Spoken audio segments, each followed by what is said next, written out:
Frédéric Manet est un designer indépendant qui met son savoir-faire au service de la haute joaillerie, de l'horlogerie et des objets précieux. Depuis plus de 20 ans, il accompagne les grandes maisons, tout comme les nouveaux créateurs, dans le développement de leur identité créative et dans le suivi de la conception des pièces. Mais avant tout, sur ses croquis, il donne vie à des œuvres joaillières, riches d'art, d'histoire et de féerie. Offrir de la joie, narrer des contes à travers ses pinceaux et faire vivre l'aventure humaine de tout un collectif qui s'unit pour créer des pièces uniques sont les passions qui animent son cœur d'artiste.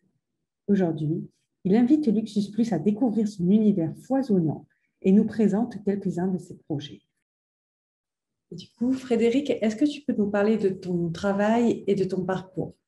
Depuis l'enfance, je dessine énormément. Et à l'âge de 18 ans, j'ai décidé de monter sur Paris pour professionnaliser mes rêves. J'ai étudié pendant quelques années dans une école de design qui m'a enseigné un certain nombre de bases pour apprendre à structurer mes idées. Et mon goût pour l'histoire, les légendes, les belles matières m'ont fait évoluer vers le secteur de la joaillerie. Donc, en tant que dessinateur et peintre, j'ai également à ma formation de designer initiale cette compétence qui m'a permis d'intégrer pendant 6 ans le Maton Paris, qui est une famille de joailliers de renom, dessiner leur propre collection. Très belles années de synergie et d'apprentissage qui m'ont à terme amené à fonder mon propre studio de création à Paris, qui aujourd'hui est spécialisé dans la joaillerie, l'horlogerie et les objets d'art, les objets précieux. Ça fait 6 ans que j'ai fondé mon propre studio et aujourd'hui, je travaille aussi bien pour des maisons françaises, historiques, des groupes de luxe, qu'à l'international pour de nouvelles maisons. Mon métier de designer s'accompagne également d'un certain volant stratégique pour, comme un architecte, je puisse, au-delà de mes dessins, réaliser l'ensemble des plans techniques, une planification de fabrication, sélectionner les joailliers, les ateliers, les fournisseurs de pierres et les métiers d'art qui vont collaborer avec moi. D'ailleurs, j'ai créé un collectif de jeunes entrepreneurs qui s'appelle l'Orchestre Joaillier. Voilà, donc je les invite à contribuer à diverses missions, divers projets. C'est essentiellement adressé donc au B2B. Je travaille pour les professionnels, mais de temps en temps, j'ai des commandes spéciales extraordinaires sur mesure. Quelques-unes des pièces que je peux présenter ont été l'objet de commandes privées destinées pour des collectionneurs internationaux. Et peux-tu nous présenter certaines de tes créations et nous expliquer en quoi elles te ressemblent? J'aimerais vous parler de la bague Yin Yang, réalisée pour la maison Rubeus Milano. Au-delà de dire que ces pièces me représentent, c'est avant tout une aventure collective. Et la joaillerie, je le répète assez souvent, est une aventure collective. Quand on travaille pour des maisons, on ne travaille pas pour soi. On travaille pour un univers dans lequel, effectivement, on peut être force de proposition, et je le suis assez souvent. Mais il y a des histoires au sein d'une maison, il y a parfois un patrimoine. Après, la collection impériale qui a vraiment utilisant les plus grandes alexandrites du monde, qui est exposée au Musée des Arts Décoratifs de Paris. Donc, j'ai dû imaginer la suite des collections. Voilà, comment peut-on développer tout un univers à partir de cette collection. Donc, là-haut, on voit le gouaché préparatoire de cette pièce extraordinaire. J'ai travaillé après la première collection qui rendait hommage à Mère Nature, les entrailles de la Terre qui révèlent cette pierre extraordinaire qu'est l'alexandrite. J'ai voulu travailler sur des inspirations, on va dire, ascensionnelles, du cœur de la terre pour m'élever ensuite vers les airs. La première collection, c'était inspiré donc de la formation des cristaux, des minéraux, c'était tout un storytelling autour de la naissance d'une pierre. La deuxième collection, on était sur le second stade, celui du sol de la planète, donc en utilisant l'univers des fleurs, l'univers des fruits, et le dernier stade, l'étape céleste. Donc on voit une gradation dans l'inspiration à travers ces trois collections. La dernière collection était donc l'univers céleste et inspiré par les anges et par aussi les symboles spirituels. Donc cette collection qui s'appelle Moonlight associe à chaque pièce de cette collection un centre rouge profond et associé à un symbole riche de sens.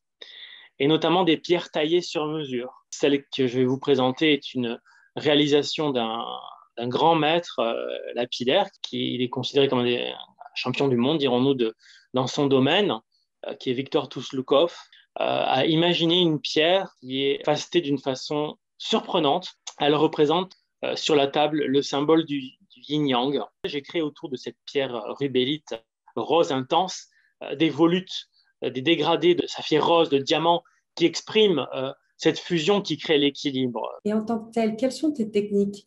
Qu'est-ce qui fait ta patte? Alors globalement, mes techniques restent traditionnelles, même si je suis très ouvert d'esprit sur les nouvelles technologies numériques, la palette graphique qu'utilisent certains de mes confrères. Le dessin de joaillerie est quelque chose de vivant qui doit se renouveler et tout comme les autres pratiques et disciplines artistiques, doit pouvoir évoluer avec son temps et ses techniques. Donc effectivement, la France est connue pour sa tradition du gouaché de joaillerie que j'ai pu enseigner, que je pratique aujourd'hui au quotidien.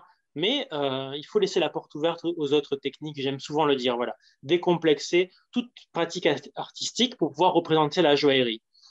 La seule chose, la promesse que l'on doit tenir, c'est de pouvoir livrer un dessin autant technique que artistique. Après, le médium utilisé, pour moi, peu importe, c'est ce que l'on exprime qui est important. Donc, les techniques que j'utilise aujourd'hui sont globalement le dessin à la main. Donc, mes dessins, je les dessine sur une feuille blanche, croquis au crayon, à la gomme, à la mine de plomb, au fusain, à l'estompe. Voilà les techniques traditionnelles du dessinateur.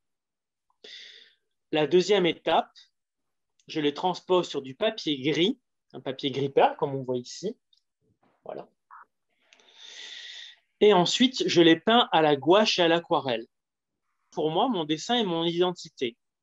C'est pour ça qu'il est important que le croquis que j'ai fait à la main, ça soit celui-ci qui soit gouaché.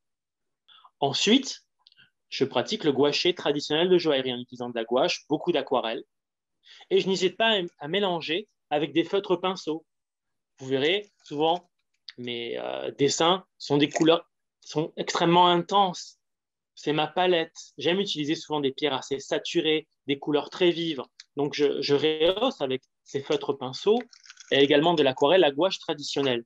Je n'utilise pas uniquement qu'un tube de gouache à 100% et des gouaches en couleur. J'y ajoute ces médiums-là. Donc là, on voit un peu ma palette. Et donc, ces petits carrés d'aquarelle avec de la gouache traditionnelle, des feutres pinceaux. Là, je fais un peu de présentation de produit, mais c'est vraiment ça. Pinceau extrêmement fin. Et les feutres pinceaux me permettent d'avoir les rendus aujourd'hui qui sont ma signature. La façon dont je peins les bijoux, pour certains, est même assez reconnaissable. J'aime représenter certaines pièces de joaillerie avec les tracés qui débordent complètement, ce qui n'est pas du tout la norme dans le dessin français de joaillerie, mais j'aime donner cette sensation, cette émotion que la pierre déborde d'énergie. Et pour finir, qu'est-ce qui te motive au quotidien dans ton art? Je crée avant tout pour faire plaisir aux autres.